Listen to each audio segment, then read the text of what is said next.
Welcome back to the Money Channel. On this channel, we talk about all things money. And the reason why we talk about money is because so many people want a better understanding of money. And I believe in order to have a better understanding of money, we have to have conversations about money. So that's what this channel is all about.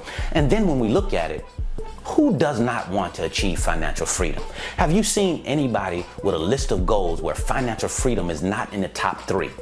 But most people will never achieve financial freedom.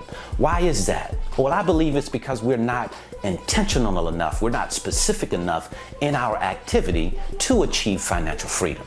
So what we decided to do was not only talk about financial freedom, but to lay out a plan as to how you can achieve financial freedom. Last week in step 2, we talked about, number 1, organizing our finances. That way we can see exactly what's going on in those finances, and we can see something, then we can make adjustments. We also talked about number 2, getting a good overall picture of what our debt looks like, because we know that debt works against our wealth, and when we can see it, we can deal with it. And then number 3, we talked about identifying one of the most important numbers as it pertains to you becoming wealthy.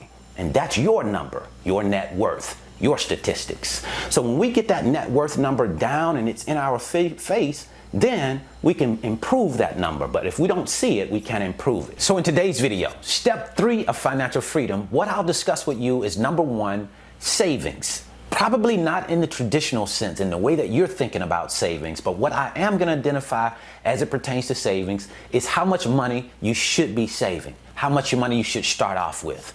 And then number 2, we're going to go into investments. How much money should you be investing? Because there's only so many investments out there that allow for you to get a positive return on your money. And then number 3, we're going to discuss debt. How much money should you be putting toward debt every month? So that's what we're going to talk about in today's video. Come on inside, sit back, relax, and let's get down into the business. So let's start off talking about savings. Since saving money is a key principle to you and I building wealth, that's a great place to get started. Did you know about 40% of the people that live here in America? Now let's stop for a minute. When we're talking America, we're talking one of the richest, if not the richest country in the entire world. And 40% of the people that live in the richest country in the world could not handle a $400 emergency. Let that sink in for a minute. I didn't say $4,000 emergency.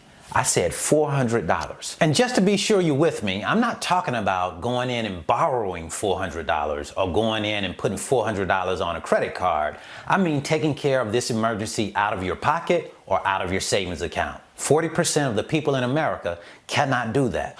Why is it that the people that live in the richest country in the world couldn't handle a $400 emergency? Well, I submit to you it's because we don't understand money and we don't have the discipline as it concerns money. You see, we think that it's about spending money. We think that it's a measure of financial health to be able to go out and spend money, to be able to go out and put money or spend money on credit cards. Well, the reality is that that's not a measure of financial wealth at all. As a matter of fact, if you keep going in that direction, you'll find yourself financially broken. Because building wealth is not about spending money. Building wealth is about saving and investing money. So let's start off with saving money. What amount of money should you have saved? Well, we're not trying to save up thousands and thousands of dollars right away in a savings account. Where we want to start out with our savings account, which we're going to call our emergency savings account, is at $1,000. We want to save $1,000 inside of that emergency savings account. And then we'll look to put additional money in there as we continue to go. But $1,000 is the start. Eventually, we want to get to 3 to 6 months of living expenses inside of our emergency account. And what I also want you to be aware of is that this is an emergency savings account, meaning we have to exercise some disciplines with this money. Because what usually happens is once you start to build money inside of this savings account, remember we're building up to 6 months in expenses. Well, what happens sometimes is we have the urge to go into that money and start to use it. Oh, I need to get this or I need to get that. So we go in and dip into that emergency fund and start to take money out of it. But what you need to understand is that your emergency fund, it's just that. it can only be used for emergencies. For example, if you had a transmission issue and you wanted to go and replace the transmission, well, you don't want to go and put that on a credit card. You would go in and tap your emergency savings account and use that money for that. Now, you're going to have to go back and put that money back at some point, but you're using cash. You're using your own money, and you don't have to pay anything to use your own money. So that's what we want to focus on first, is getting that $1,000 in the savings account. Then we want to get 3 to 6 months of living expenses in the savings account. And then we want to exercise the discipline to not use it except for emergencies. So now let's talk about my favorite, investing money. And anytime we're talking about investing our money, there's always a chance, there's always a possibility that we'll lose some of that investment. Or there's a possibility we could lose all of it. That's how investing goes. But some investments are more risky than others. Today, I'm going to talk about some investments that are risky, some investments that are not so risky, and then you can decide how you want to balance your money, how you want to diversify your money throughout those investments. I happen to think that investing is probably one of the best ways to build overall wealth, especially when you compare it to savings. Because in a savings account, I'm only getting less than 1% on the money that I'm saving. So we're not making a whole lot of money at all if we're stashing away money in savings accounts. Now let's compare that to investing in something like the S&P 500 in the stock market. The S&P 500 over the last 100 years has returned on average about a 10% return. So a 10% return as compared to a less than 1% return is a huge difference, especially in the long run. So I love to invest my money because I have the best chance of building wealth inside of investments. Now, yes, there are different investments. Some are going to pose more risk than others. I like investing my money in real estate, in my own business, and of course, in the stock market. I also invest in cryptocurrency. Now, cryptocurrency will offer a whole lot more risk than the stock market. If you take a look at the stock market, you're not usually going to see drastic downturns of 20% or more, unless something really crazy is going on. Like, for example, what happened when just recently with the pandemic. When the pandemic hit, then of course the stock market took a dip. Also in 2008, when we had the big real estate crisis, the stock market took another big dip. But we don't usually see those dips as often as we would in something like cryptocurrency. Cryptocurrency, it's normal to see cryptocurrency drop 15 or 20%. So of course you don't want to have the bulk of your money, at least I don't want to have the bulk of my money in cryptocurrency because it's so volatile. At any minute it could drop 20 or 30%. So I don't like the volatility that cryptocurrency offers, so I don't put the bulk of my money in cryptocurrency. The bulk of my money goes into the stock market.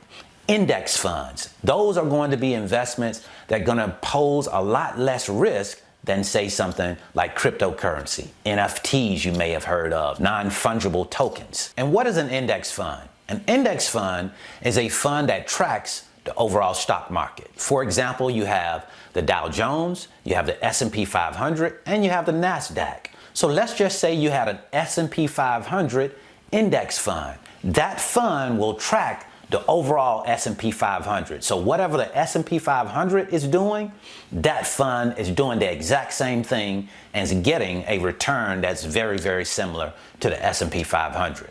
And what is the S&P 500? Well, that's the top 500 companies in the United States of America. And if you listen to what the gurus say, gurus like Warren Buffett, they say that if you don't have an extensive knowledge of the stock market, you don't understand how to rate companies, then it probably would be best for you to start off with index funds. Index funds have certainly been a profitable investment for investors over the last 100 years. Now, if you want to play the stock game where you're going in and buying stocks, that's okay too. But just know that that comes with a whole lot more risk. Because when you're trying to go out there and choose the best company, then a lot of those companies are not going to be what you think they may be. They may not perform in the way that you think they will perform. And remember, it's putting all of your eggs in one basket. And we never want to do that. It's better to diversify when you don't have an understanding of companies. Now, if you understand companies, then you may want to put more of your eggs in one basket. But until you get a thorough understanding, the index fund may be the best way to go for the novice investor. So now that you've made the decision to save $1,000 for your emergency savings account and then invest in an index fund, now the question is, how much are you going to invest in that index fund? I think a good number to start off with is 15%. 15% inside of the index fund, $1,000 in that emergency savings account, and then the rest of the money you can use to tackle and pay down debt. But we also have to account for what type of vehicle we're going to use to make that investment in. You see, the fund is the fund. That's what we're investing the money in, but the fund has to be inside of something. Most people who have a job would choose a 401k as the investment vehicle to put the index fund inside of. Some people would choose a Roth IRA. With the 401k, there's a limit of $19,500 for 2021 that you can put inside of that 401k. And for the Roth IRA, you can put $6,500 into the Roth IRA. And if you happen to be 50 years old already, you can make catch-up contributions to your 401k and your Roth IRA. Your catch-up contributions for your 401k means that you can make an additional $6,500 to the 401k. So instead of putting $19,500, you can put $19,500 plus an additional $6,500.